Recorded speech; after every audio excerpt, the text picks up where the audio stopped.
This is the November meeting of the Southampton Village Planning Board. We have a motion to open the meeting. I will move that we open the meeting, the regular monthly meeting for November the 2nd, 2020 of the Planning Board of the Village of Southampton. Somebody want to second that? Second. All in favor?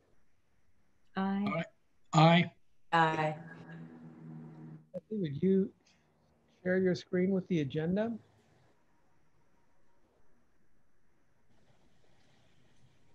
All right, can you all see that? Right.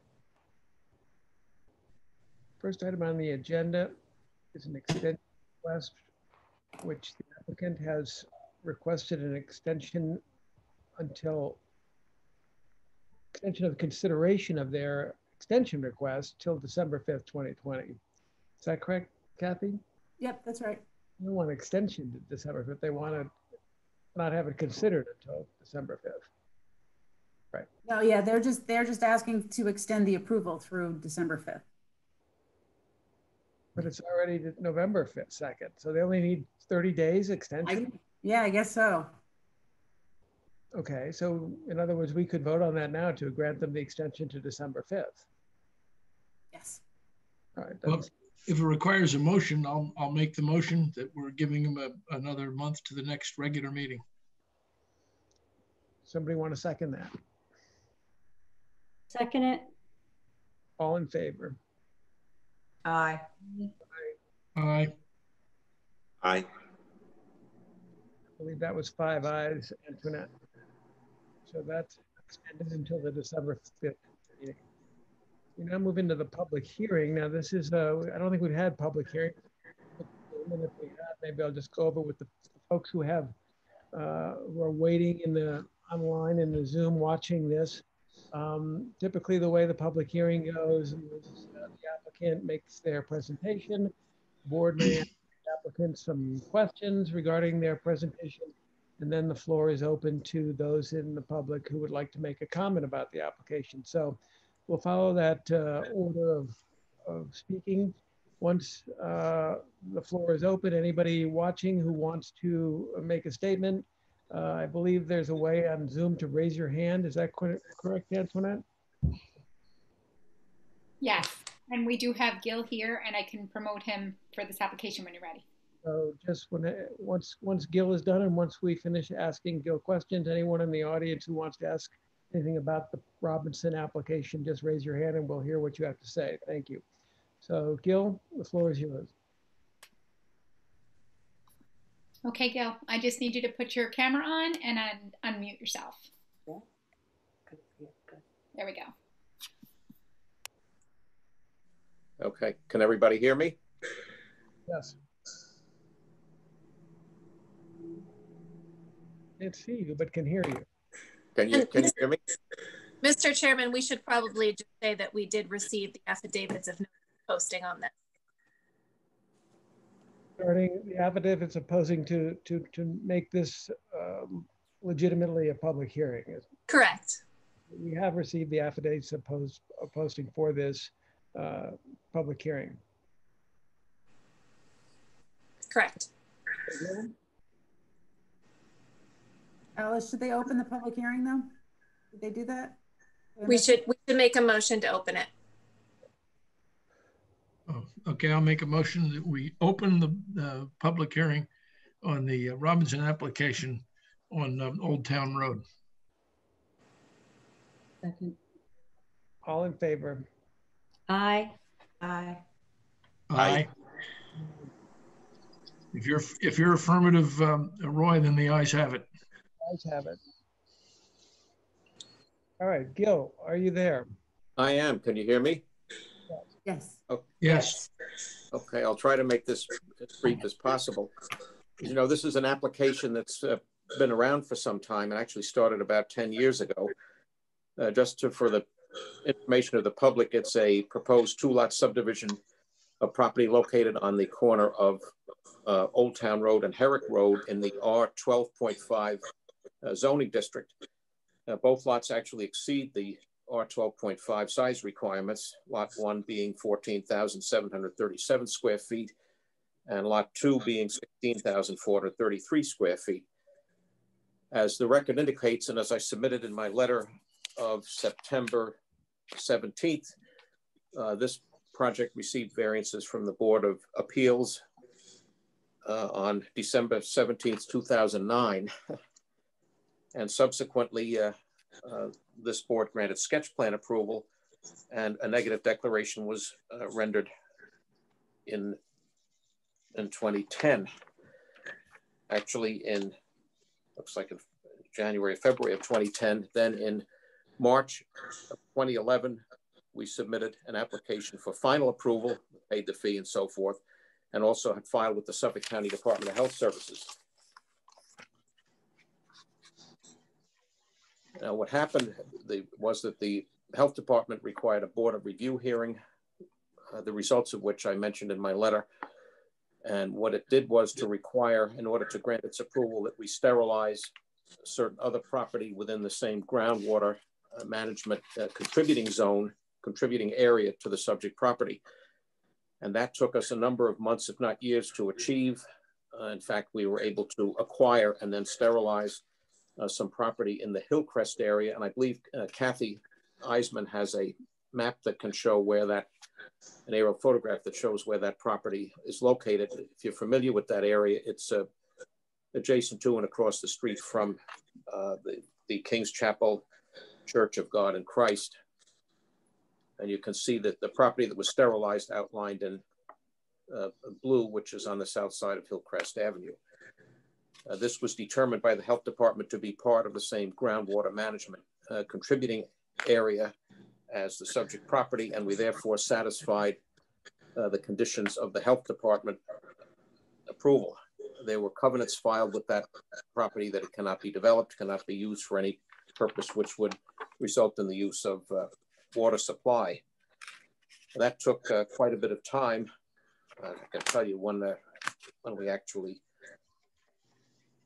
did that.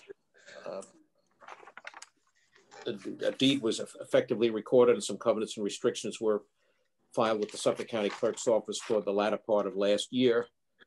And as a result of that, it was in February of this year that the health department finally issued its approval as per the map, which I submitted on September 17th. So that enabled us then to move forward. But as you can appreciate, we got the maps toward the end of February, and before we could get the surveyor to prepare the final plat maps, things got locked down because of the COVID-19 situation, and it took us some time to get those maps prepared. Hence, we filed the application, or to reactivate the application for final approval in September. And so that's where we are. I can tell you that the plan that you have in front of you is exactly the same subdivision plan that you previously gave sketch plan approval to. It's the same plan that the Board of Appeals granted the variance for. It was only one variance, by the way, which was a lot variance for proposed parcel 1. The only change that has happened since this all started is that, as you may recall, the requirements for lot minimum and total side yards were based on lot width. The result of that was that there's a slightly larger building envelope for parcel 1 than there was even when this was approved. So nothing was taken away from it. Nothing that has happened since you approved the sketch plan has affected the subdivision whatsoever. As you know, back about 10 years ago, there was quite a bit of discussion with the community about it. In fact, I believe at the Board of Review hearing, even some of the community members were present. But the conclusion on the part of the village and on the part of the health department was that this was a project that was suitable for approval and that it ultimately met all the requirements for the subdivision. I know there was some question early on about the effect of the division on the loss of parking spaces on the south side of Herrick Road. But as you know, subsequent to that time, this whole area where the property fronts on Old Town on Herrick Road is a no parking zone in any event. So no off-street parking spaces would be lost as a result of one additional curb cut on that property. And I might also mention that because this is a corner lot, even if it weren't divided, we would have the right to another curb cut on Herrick Road in any event. So I think that's, in a nutshell, that's what it's all about. The reason for the delay in coming back to you was strictly that of dealing with the health department, with which I'm sure many of you are familiar. So if you have any questions, I'll be happy to try to answer them. Thank you, Mr. Flanagan. Anybody else? Chairman, I have no questions. Lisa? I have no questions.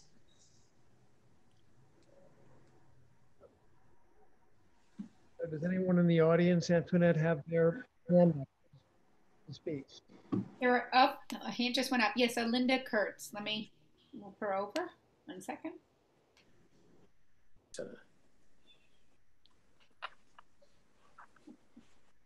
Okay, Linda, just your screen on, please, and your microphone unmuted. Can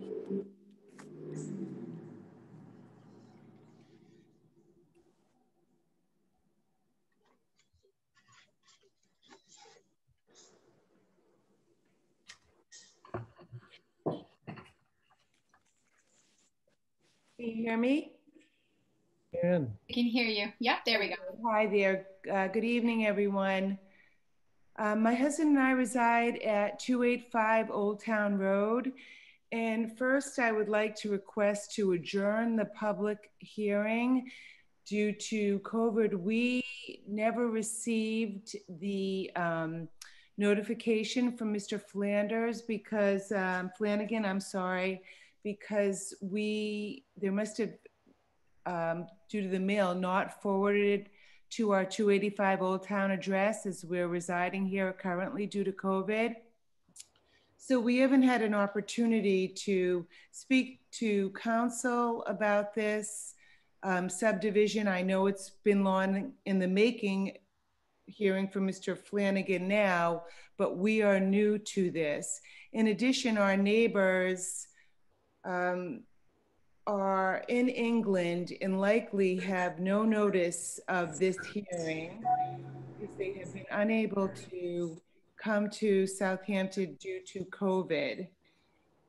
Thirdly, there is a new Village Board of Trustees, and I believe that the platform that they ran on is against overmassing, and I think this property speaks exactly to that issue.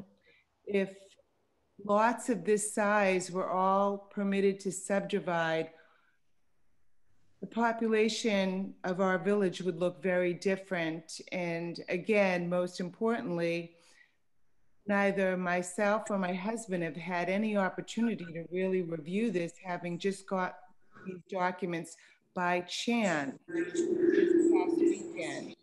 So I ask that this hearing and the vote for approval be adjourned so that I can reach out to people in the neighborhood whose property will be affected to make sure they have their voices heard and somehow get a hold of my neighbor, both neighbors whose properties abut Mr. Robinson's property and Mrs. Robinson's property. thank you, Ms. Kurtz. Appreciate your concerns. The issue here, I believe, is that this site plan has already been approved back in 2000, several years ago. So my question for you, Alice, if I can put you on the spot, is in review, since the application has not changed in any material way, and since the village ordinances have not changed in any material way, what options are available to the board? It would seem to me that it would be, having already been approved, our options are limited. Exactly. Very, very little can happen in this final stage, and no significant map changes can occur. The subdivision is code compliant. Mr. Flanagan and his clients have met their burden under the code already. They've done their noticing under code. That being said, if it's not terribly prejudicial, the board may want to consider holding the record of the public hearing open for a very brief period for written commentary. Mhm. I would, may I interject? I'd like to also mention that it's been reported in the papers that the changes to the in 2005 to the zoning were, some people claim that they were not done with due notice. So I would say that even though this board has approved this subdivision change, that there has been the issue raised that those zoning changes that were passed in 2005 are going to soon be under review. Operate on hypotheticals, and if that were the case, every decision we would be making would be, we couldn't make any decisions until we saw some changes there. So I think we got to operate under the laws as they're currently construed, because anything might happen down the road. I understand, but this is for a subdivision of a property less than 1 acre. And I think that this isn't a simple variance. This is a significant change in the way property is being the lot used. are still larger than the zoning requirement for this area. They're 12.5 zoned, and they're larger than that. So in the village plan, these lots of size application, I believe, was approved back when it was. I understand that there's some people who feel like that shouldn't happen, but again, this board needs to deal with the law as it's written. So is it the board's view that everybody who has more than 12,500 square feet should be able to subdivide? Because we could really increase materially the population by just finding the bare minimum and saying there's just enough room to comply with it. And then should 2 acre lots be subdivided, 4 times, 8 times? The planning board does not write the laws of the village. It's the planning board's job to review applications presented to it and to either approve or deny them or without conditions. Right, so your position is anybody who wants to subdivide, so long as they can demonstrate the requirements, the whole village can be broken up into tiny little lots? No, if they meet, I believe the question is, does it meet the law that we all have until the changes of zoning? This meets the zoning. So if that was what was decided 10 or 12 years ago, yes, we're but bound I by understand that Mr. Robinson was on the board of trustees at the time, and this raises concern of,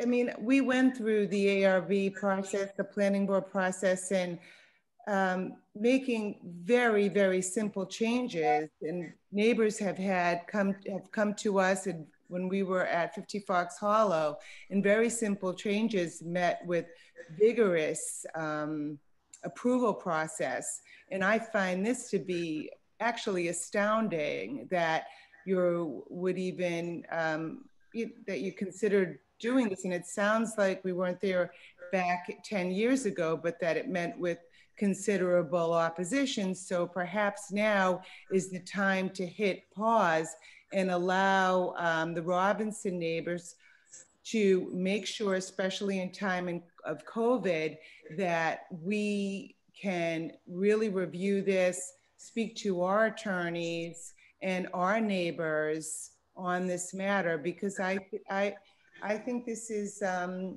unique circumstance where you're going to approve a subdivision in the village, especially where we just had a new board of trustees appointed. And it's a little difficult to understand the prejudice to allowing for the development of a complete record with respect to an application that's been around since 2009 and now is being raised again during COVID times, where there's been some question as to whether the affected neighbors have gotten notice and been able to respond accordingly. I don't know what the rush has to be here. I'm concerned about the notice situation, but as I pointed out, this application already has been approved. I was on the board at that time and it was a very contentious application, but the fact is it was approved at that point. I don't recall the vote, whether it was, I think it was 3-2, but I can't recall, it was a while ago. It was 3-2. It was September 7th, 2010. So it was contentious, but it was approved. So it's not possible at this time to rehash all of the issues back then. As I asked Ms. Cooley, our legal counsel, the board does not have many options in terms of reviewing the application once it has already been approved. Now, hold on. So you're saying that as a matter of your authorities, you lack the discretion and powers to consider whether or not to approve this based on whatever happened in 2009? That seems... We're not considering whether or not to approve it. It has already been approved. Well, what is it that you're being asked to finalize today? You're being asked to take action. What's the action that you're asked to take, and why does that action have to take place now? The process is that there is a site plan review, then the applicant goes and gets all the health department approvals and everything, and then their final approval is then given. And if anything has changed materially, that would be an opportunity to then question the application. But again, has been pointed, there is no material change. It's the same application as was approved. And if we were to raise objections to it, the applicant would, I believe, Alice, again, correct me if I'm wrong, have a strong legal case that we would not be able to support a negative decision once the application's already been approved and there's no changes to it. I agree with that.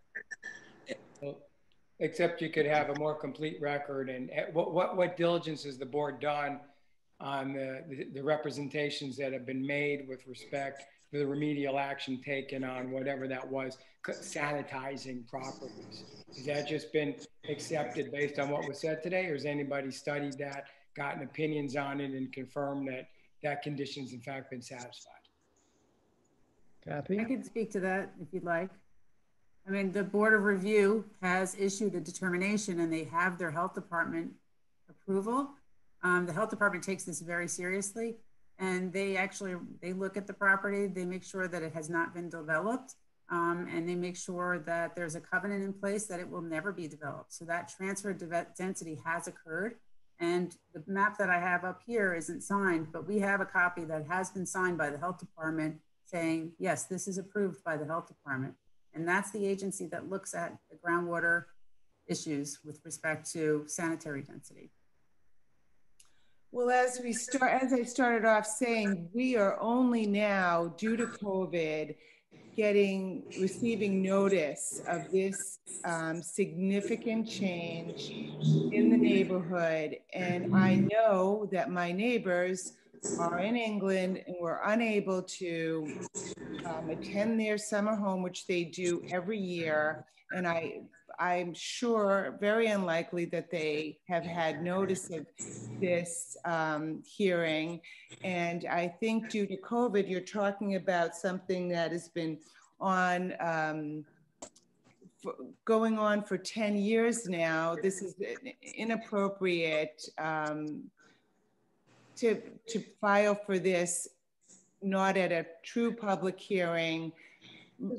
Myself, I had to beg to get on, and luckily I met with really helpful village employees that were able to get me on late. I didn't know that there was a 12 p.m. deadline, but I think that it's probably more than likely that other people having notice of this type of change. And I think at the very least, we should be afforded the time to speak to our lawyers and to review what happened for this application, especially where you say, Chairman, that it was contentious and not only was it contentious, I was one of the people who voted against it. So trust me, I'm not trying to push this through. I'm only saying what I'm saying because that's what the law is. Right, and I get that, but other people would like to make sure that they've gotten advice on what the law is, and I'm sure there's been circumstances where people have come up with something and the information has been material, and maybe there's more opportunities here than you know based on advice. I don't see any prejudice to leaving the record open. If you're right, if your counsel's right, there's nothing that can be done.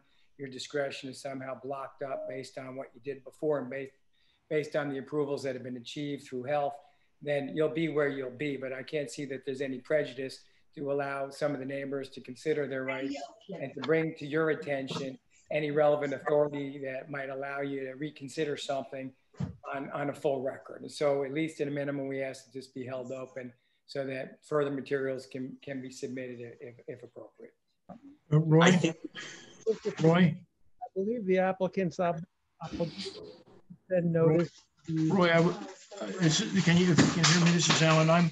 I'm listening with an eye to the fact that what we've been asked for, if you ignore the argumentative comments that anyone wishes to make about something that is this old and has been this thoroughly done for so long with extraordinary notice, public and private, we're being asked to use our discretion under a property subdivision in light of COVID as an intervening event to grant, and I'm listening to our wise counsel to say we're being asked to grant that it's material because of COVID, probably nothing else given all the constraints that have preceded all this with everyone involved. Because of COVID, it is material intervention that we might do something.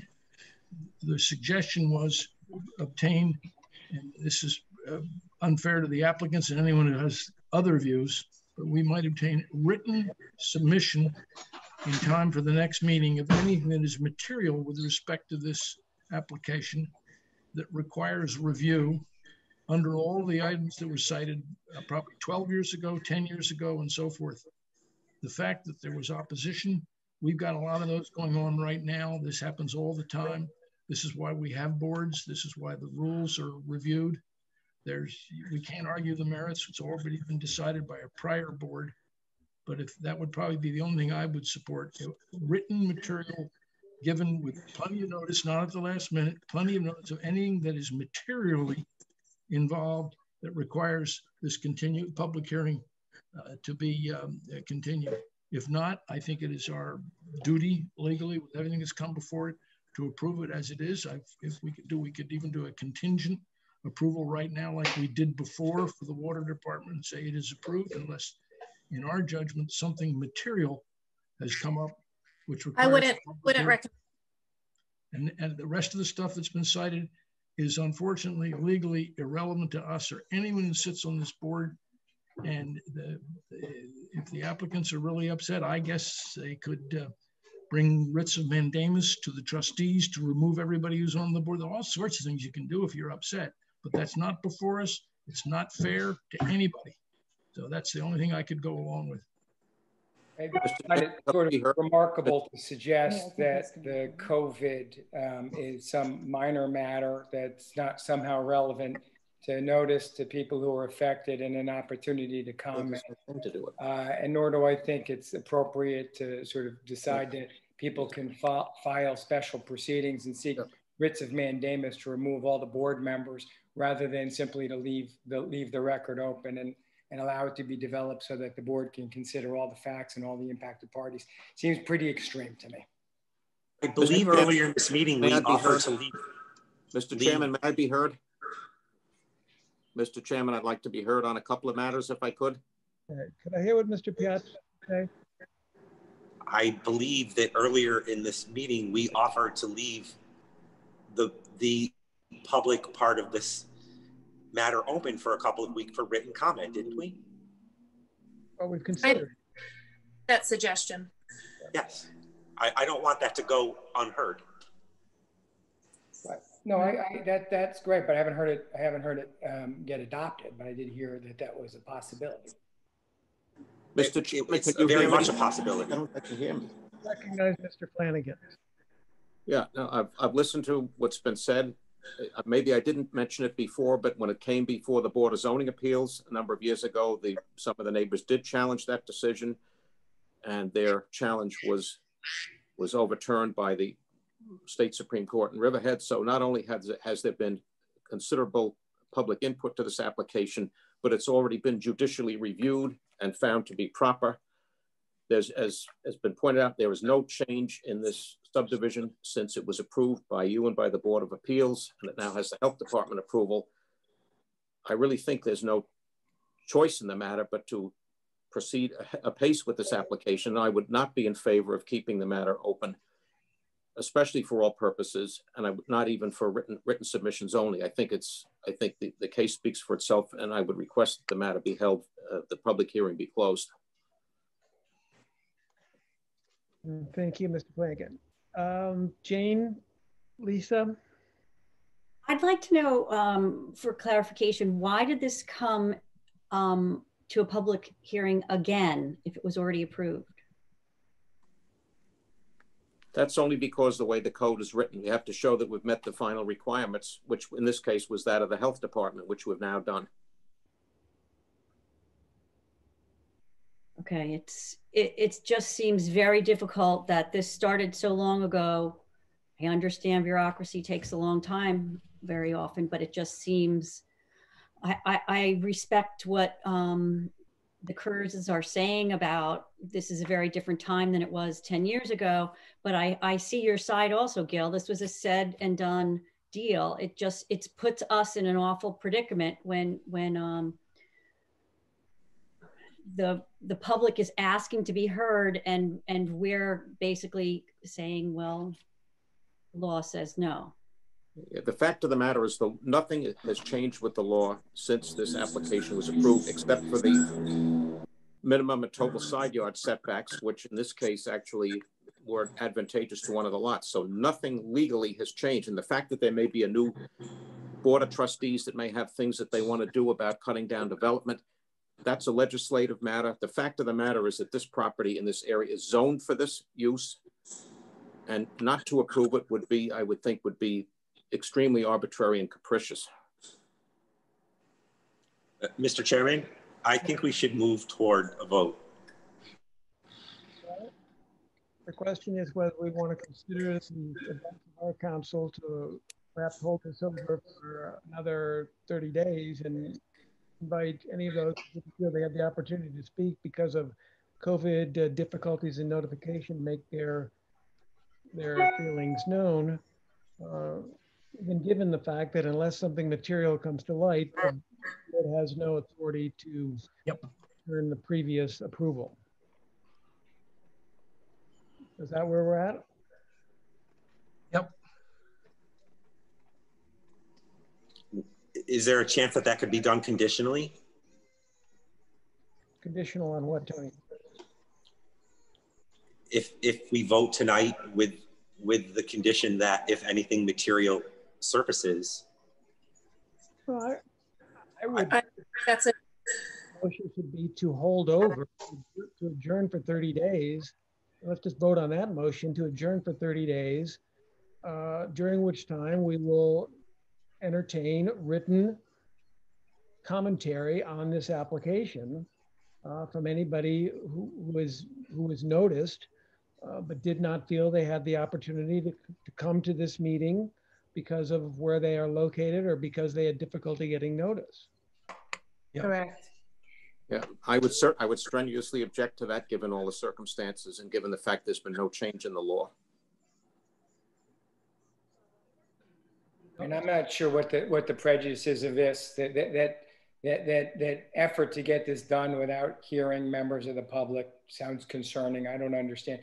It's not as if some permit or license is about to lapse or there's any urgency whatsoever, especially on a 10-year project here. It seems perfectly appropriate to allow 30 days. It means nothing to anyone except the impacted public that wants to be heard.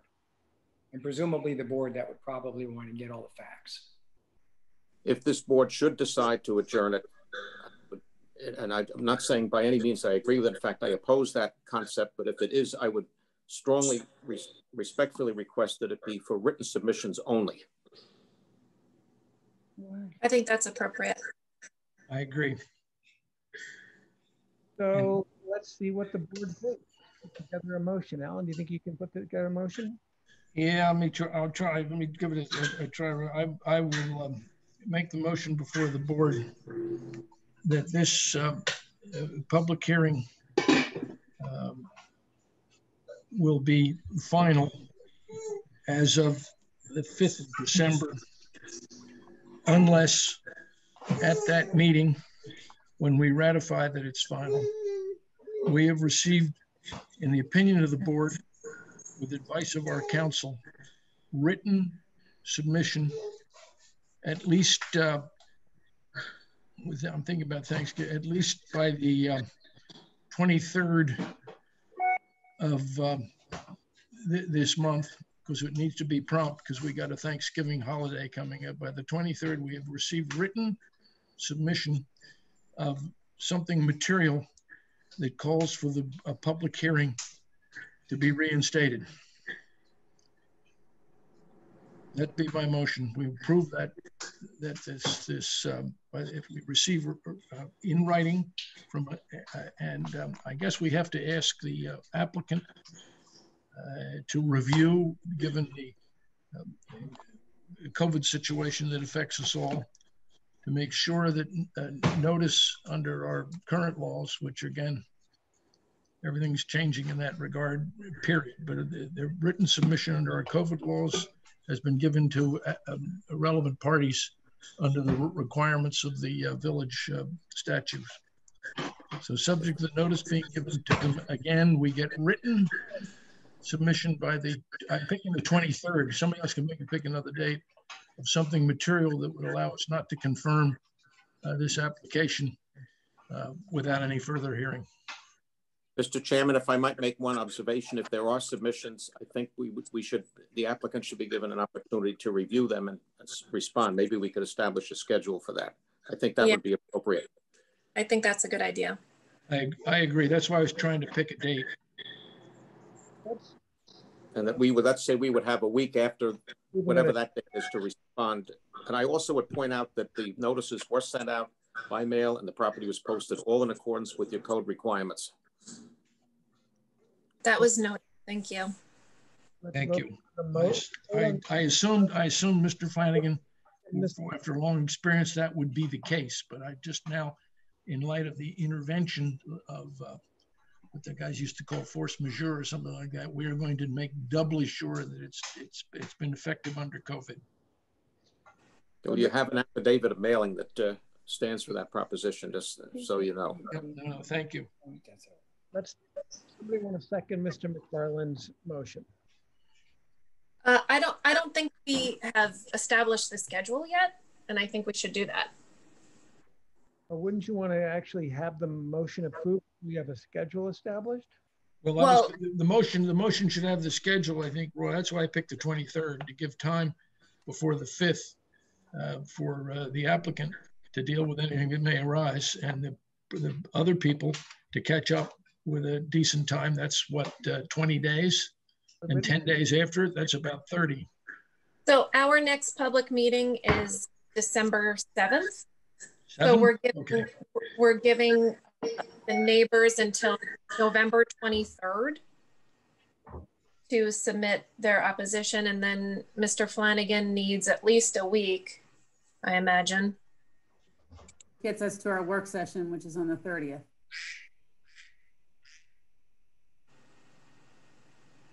We won't have time to review it.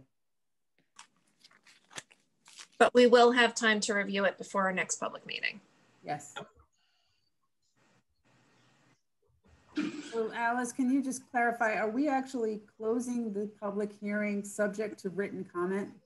Or would the public hearing actually be closed then officially on the 7th?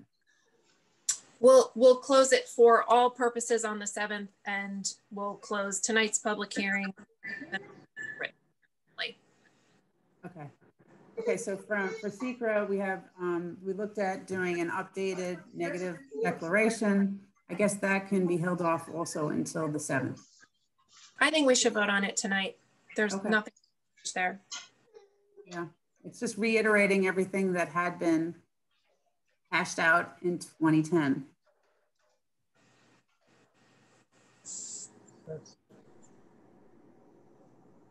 I think the secret thing would depend a lot on whether something material comes in. Am I carrying on, or do you want to just scroll?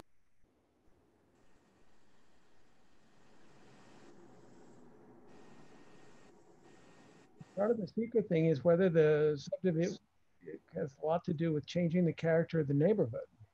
Now, whether or not the secret thing was already approved, and you're saying that it hasn't material changed, but there has been several years in between the time of the original secret determination and now, and community standards and everything has changed in those 9 years. So I would say the secret determination could depend on what the material, what the written commentary is. I respectfully disagree.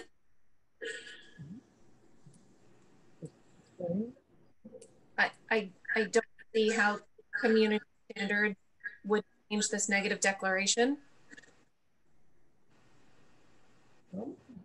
I certainly would support that position. There are many factors to speak of, Alice, besides there's character of the neighborhood, there's safety, there's many factors. No, Mr. Chairman, nothing has changed in those regards since you approved that original negative declaration. I mean, we looked at land, water, transportation. I don't see how that changed. There were specific things that you look at when you're rendering a negative declaration. As you know, when you fill out those forms, there were specific categories that you look at. And I would submit to you that nothing has changed in those categories since you adopted your previous negative declaration. Yeah, we haven't had an opportunity to dig into any of this, but there's obviously been a lot of build in the last 10 years. I don't know whether any of that new build has an impact on the character of the neighborhood and the capacity, but I mean, these are the kinds of things that we'd like to at least consider with the help of council and some of the neighbors here. And the secret approval relative to the public hearing, Kathy? Just legally that before the public hearing is closed, it needs to be adopted. Okay. Well, we're back to sort of a motion floating around.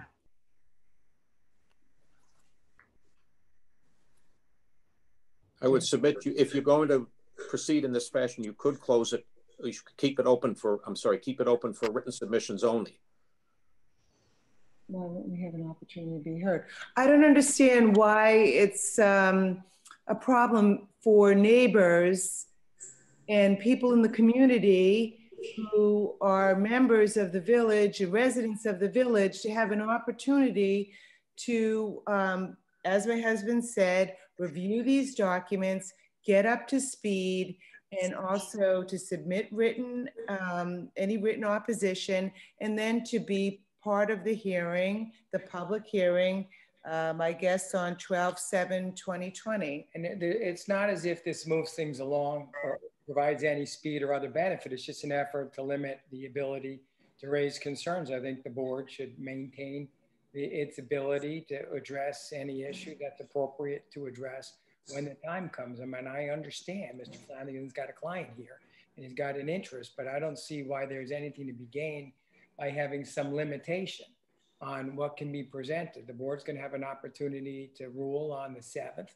and I don't see why the board should be restricted in any way in what it's able to consider at that time. There's a motion that we need to kind of clarify and clean up, which would allow for written commentary until the 23rd of November, and then the board will consider what is printed forward at the session, at the next regular scheduled meeting on December 7th. So I think what should happen is that motion is on the table, somebody should either second it, or else we should decide that we're going to close the meeting tonight. I mean, those seem to be the two options that we have before us. I'll second it. Well, Antoinette, We need to clarify by what date Mr. Flanagan. Alice, you're breaking up, sorry. We need to clarify the date by which Mr. Flanagan. So we need to clarify the date by which Gail Flanagan needs to provide a response to this board. Okay, so yeah, the neighbors, the notice neighbors would need to respond in writing by the 23rd of November. The applicant would need to respond with their written responses to those objections by, Gil, how much time do you need? At least a week, I would think. So what's that put it to? December? The 30th. Say again, the 30th? Yes. Yeah, I guess that's the date of your work session. Yeah, I wouldn't want it to be after that because we want to talk about it at the work session. Okay. Okay with me. For the 2 dates. And then we can vote on the 7th. And then we would consider both sides of the argument that is presented to us by the applicant and the neighbors, and then we would vote on the 7th. And at that time, do the SEQA determination as well. That's those amendments to my motion. I think clarify the motion. So is there a second to that motion? I'll second it. I second. So Antoinette, I think you both need to call the roll on that vote. I would like to. I just have one question. The hearing is then adjourned, correct? Not closed. Correct. Okay. Chair, how do you vote? I vote aye. Mr. McFarland, how do you vote? Aye. Mrs. Claire? Aye. Mr. Piazza? Aye. And Ms. Cowell? Aye.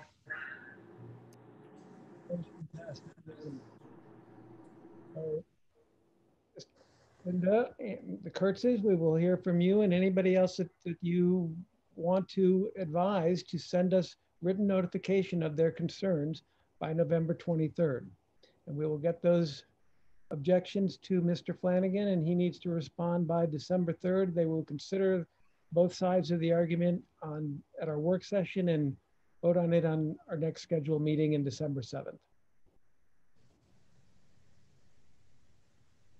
Okay, everybody? All right. Thank you, Chairman. Thank you. Now it's just, I mean, we don't need to now adjourn this application, this public hearing this evening, so this for the Robinsons. Do we that took care of that or not? I didn't hear that. We need to now adjourn this for this evening, or did that motion take care of it until that? We did that. We did that. So next public hearing is 54 North Main Street. The North Main LLC is the applicant here. I don't have a hand up and I'm not, oh, here we go. Got it. Hold on one second. It's Kyle Collins and I will let him in. We should have a motion to open, and we also did receive the affidavits of notice and posting on this application. Kyle, I just need to put your camera on, please. Oh, there you go. I'll make note that we received the affidavit of notification for 54 North Main Street.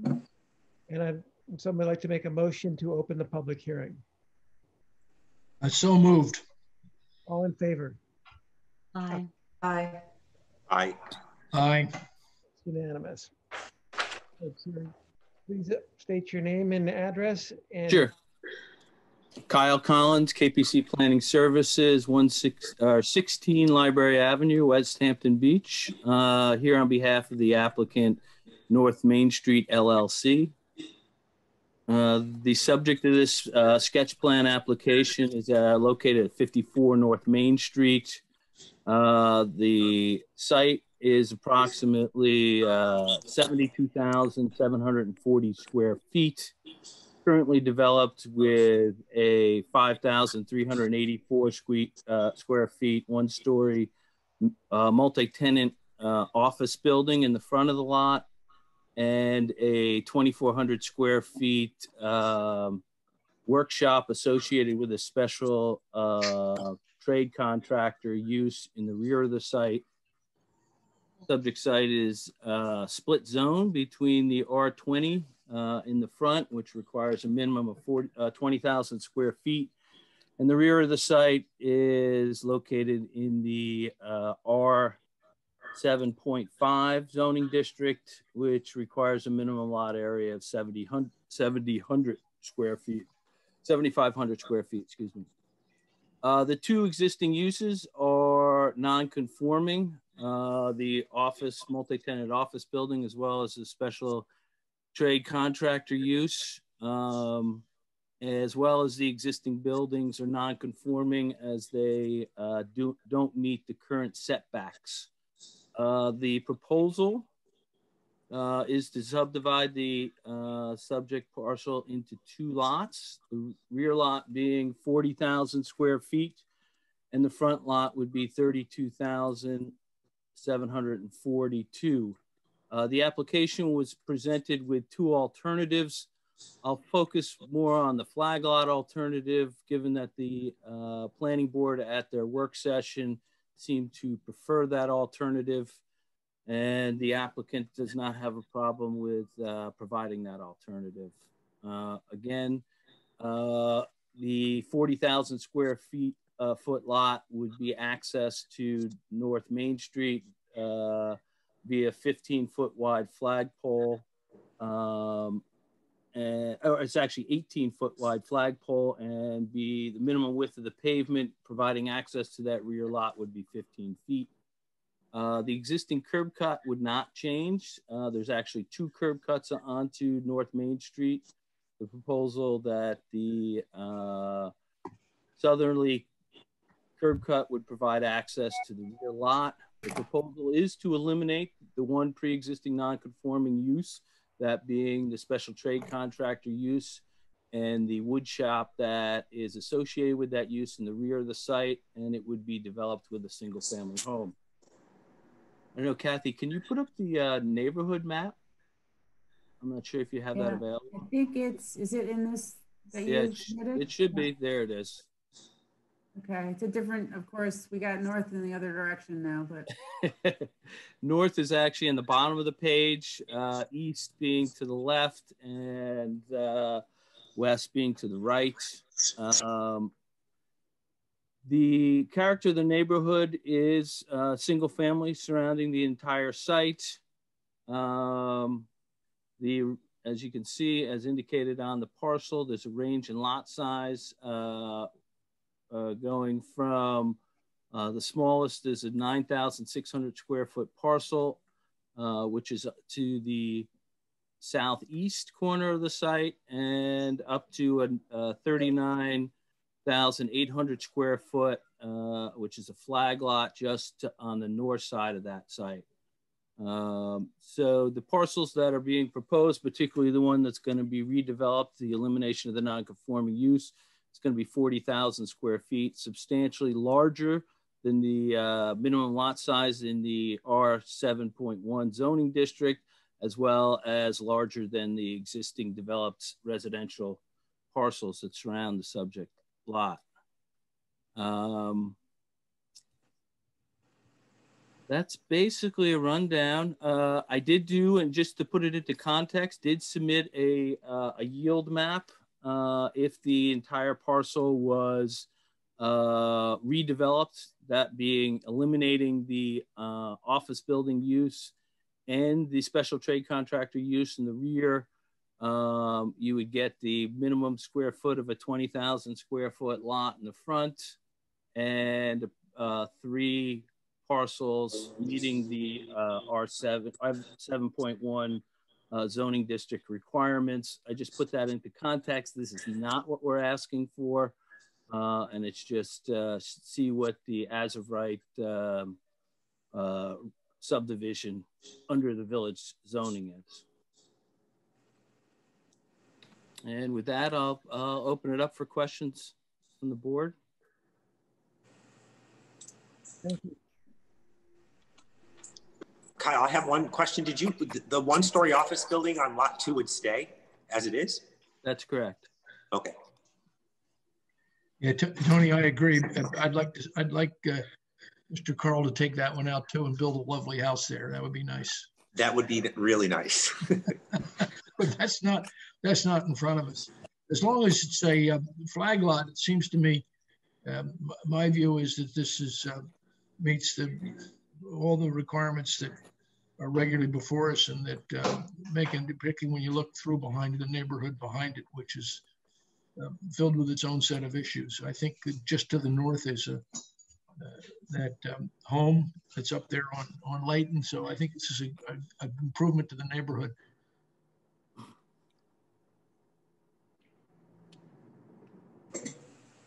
Don't have any questions. Jane, Lisa? Anyone for the public hearing to speak, or is that it? If Jane or Lisa do not have any questions, is there anyone in the public with their hand up? There is not. All right. Well, I think it looks good. So did we want to close the public hearing? I'll make a motion that we vote to close the public hearing. Kathy, we don't need any secret on this. I think we've done that, haven't we? Or Yeah, we did the secret. Yep. Previously. Always good to close the meeting. All right, does we have a second for Mr. McFarland's motion? I second. Antoinette? Sorry, I was typing. Yes, Ms. Cowell, how do you vote? Ms. Cowell? Aye. Aye. Aye. Ms. Claire, how do you vote? Ms. Claire, how do you vote? Aye. Sorry. Mr. Piazza, how do you vote? Aye. Chair? Chair, how do you vote? Aye. And Mr. McFarland, how do you vote? Aye. Okay, thank you. That public hearing is closed. And we will prepare this application for decision. Excellent. Thank you very much, board. Thank you. Thanks, Kyle.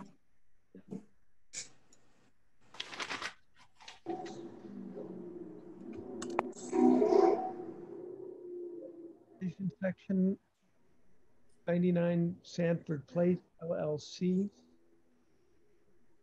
Pending additional info. Kathy, can you bring us up? Yeah. And so we had a plan that was submitted that had been reviewed by the fire marshal. Today, I guess it was submitted to the village, and a copy was emailed to me. This is basically the same as what we've been looking at. They removed, I guess there was a note about a gate previously, but that is no longer there. And it shows the proposed new pavement that would allow a fire truck to back in and out of the site and provide emergency services. The building inspector has weighed in that this no longer, this is eligible for the relief that was provided in 1988 for the lot width. So they don't have to go to the Zoning Board of Appeals for the lot width. And so they have submitted, I think it's 46 pages last week that I haven't gotten my way through, but maybe we can hear from the applicant if there's anything that they wanted to add. But at this point, we're going to make our way through the submission and see that it's addressed all the comments from our prior report. So maybe if you could see if somebody's here from... I have a Liz Vale. Would that be for the applicant? Yep, that's Liz. Yeah. Yep.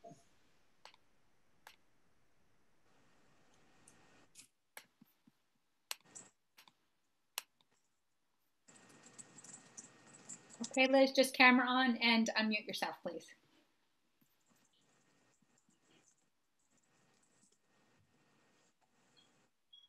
Good evening, board members. Liz Vale, Farrell Fritz, 50 Station Road, Watermill. How are you all? So we did submit something just last Friday. I totally understand the need to have your counsel and Kathy review it. But some of the major points of that memo were that it was in response to Kathy's July 1st, 2020 memo. So some of the issues she had pointed out, we tried to address, which were working with the fire marshal, and we obtained approval from the fire marshal on Friday. He stamped our plan approved. We had to make some additional notes to the original design of the hammer turnaround there that you can see on the plan that's before you. So we made the notes and we were able to obtain approval. We've just submitted that to the village today. So we're anticipating your review of all of our responses. We were also asked to reach out to the neighbors at 80 and 120 Sanford Place, which we've done. And so far we've received very favorable feedback that they support the project, and in particular, the conversion of this office building subdivided into 2 residential parcels. So that's our initial feedback for the board. We'd ask you to review our memorandum, and we're happy to move forward. We are respectfully requesting that the board consider setting a public hearing. It's up to you. So, thank you. If we can get the neighbors to put their kind thoughts in writing, that would be wonderful, rather than just having to take your word for it. Because I do feel the neighbors need to be advised of the situation, but I'm glad that they're on board with it. And Kathy, so we would await your review, analysis review of what's been submitted, and we can go over it at the work session, but assuming— There's such a long time between meetings, so we were hoping you'd consider setting a public hearing. So would it be appropriate, Kathy and Alice, assuming there's no untoward? Yeah, the comments that we had were not on the map, so per se. So as far as a complete application goes, this is a complete application now, so it's appropriate to schedule a public hearing, in my opinion. So Liz, you can go ahead and do that, and we'll take a vote on scheduling the public. We need to vote on that, right? Right, Al? Yeah. Yes. Yep. I'll make a motion, Roy, that we schedule the public hearing, and I agree with the parenthetically, the comment is to see if any, as you pointed out, neighbors are involved. This is probably all routine, but we have to deal with I think it's the people living on the north side of this street easement, et cetera. So it'd be good to have the public hearing as soon as we can. So I'll make that motion. So it's December 7th is the public hearing date. Yep, on that Monday. Second it. All in favor? Aye. Aye. Liz, you'll just have to do proper noticing on that, and you're on for public hearing. Thank you so much, board members. Thank you. You're welcome. Have a good night. Have a good night. Thank you. Thank you. Second subdivision is the Community Baptist Church. At 60 Reverend Raymond Lee Court. Kathy, you had this is a new application on the agenda. Kathy, you had some information about that. Yeah, so actually the applicant is is present.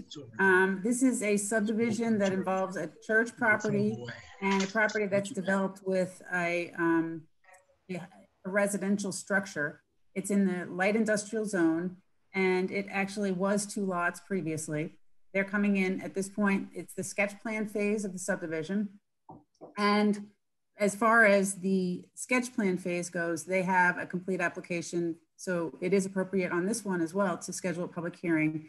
But I think that it would be appropriate for the board to hear something from the applicant's attorney, who's I think is here at the meeting. That'd be great to get what the application details. Yeah, and I'm going to stop sharing my screen for a second because I need to bring the map up and I have to find it on my computer. So okay, I'm going to promote Bailey is here to represent, so I'm going to bring her in.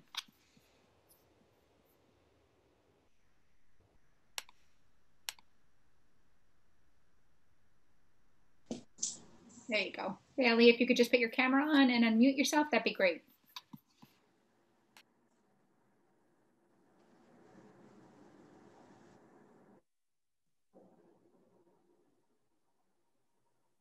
Hi, Bailey. Can you hear us? Hi. There you are. Okay. Bailey Larkin with Bennett and Reed, offices at 212 Windmill Lane in Southampton. This is a proposed 2-lot subdivision. The property was actually 2 lots up until about 2013 when the church acquired the property. When they acquired the property, they merged the 2 parcels, and the church had the intention of converting the residence into office space. At this point, that conversion never happened. The church is now looking to transfer that front lot to the Southampton Housing Authority to establish affordable housing in the village. We have been before the Zoning Board of Appeals, and we have received approval for the proposed use and also some dimensional relief for the proposed lots, which are less than 40,000 square feet, which is required in this district. This proposed subdivision would allow for the residents for affordable housing to be located on lot 1, and the church would also get the benefit of a parking easement over that lot. The church currently does not have any designated parking. This would be a non-exclusive easement for use by the church and also for overflow parking for the proposed residents. The lot line would be the exact same lot line that was where it was formerly established. And it's actually shown on the 1981 tax map in this proposed configuration. We do have an application pending with the health department. It has not yet been approved, but this was just submitted with you as a sketch plan for, and we would ask that you schedule a public hearing on this matter. Yes, to be clear, lot 1 currently is not developed. It has no structures on it. Lot 1 is currently developed with a single family home. This application would actually be a 3-unit multi-family home that would be proposed. You just take down the single family and build the multifamily? Correct. Okay, thank you.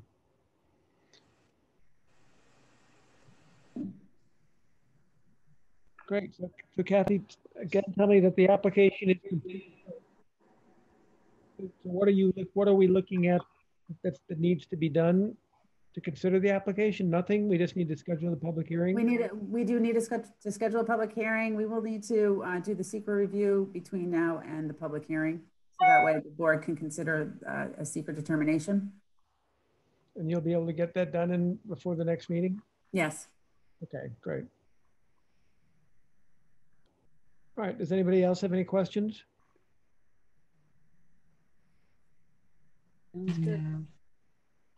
All right, well, if you're ready, then let's make a motion to, applicant, you're ready for the public hearing to be in a month? That would be great. Okay.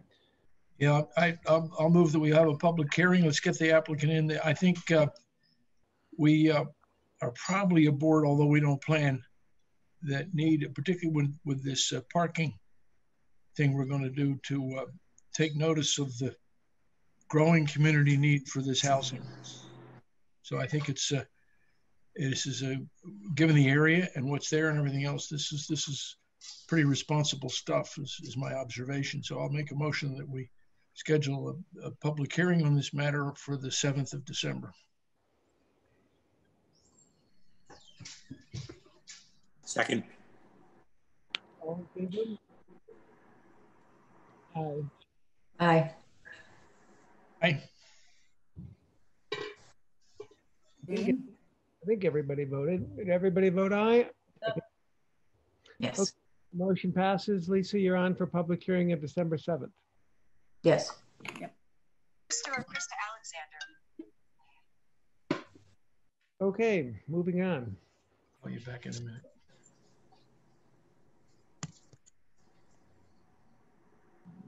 So, Chair, on 7 Powell Avenue, I don't know if Stuart is in the audience, but he did send an email to Jackie Allen today asking that the planning board hold off on additional review at this time. He's working out with PSE&G. He has to relocate a guy wire that's in the way of the proposed access.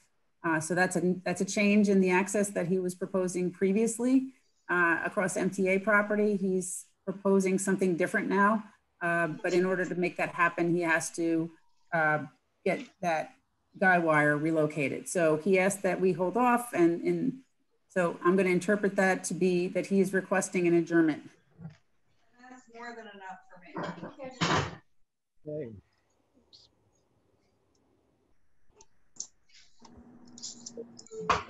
I'll make a motion at the request of the applicant to adjourn 7 Powell Avenue LLC. I'll second it. All in favor? Aye. Aye.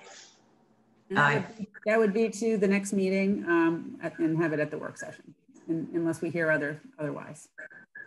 Correct. Thank you. All right. Is there anybody else in the audience, Antoinette, that didn't get to say what they wanted to say?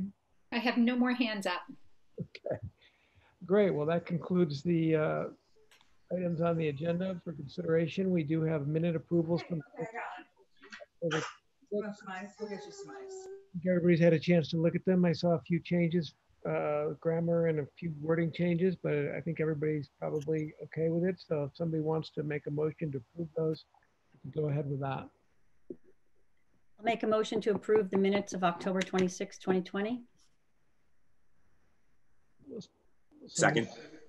All in favor? Aye. Aye. Aye. Aye. I'll make a motion that we adjourn the meeting, Roy. Thank you. Just let everyone know that the next meeting is a work session on November 30th at 5 p.m. Also a Zoom session. The next regularly scheduled meeting will be December 7th, 2020 at 5:30 p.m. Also a Zoom session. Thank you, Alan. Would somebody want to second the motion to adjourn the meeting? Second. All in favor? Aye. Aye. Aye. Thanks. Aye.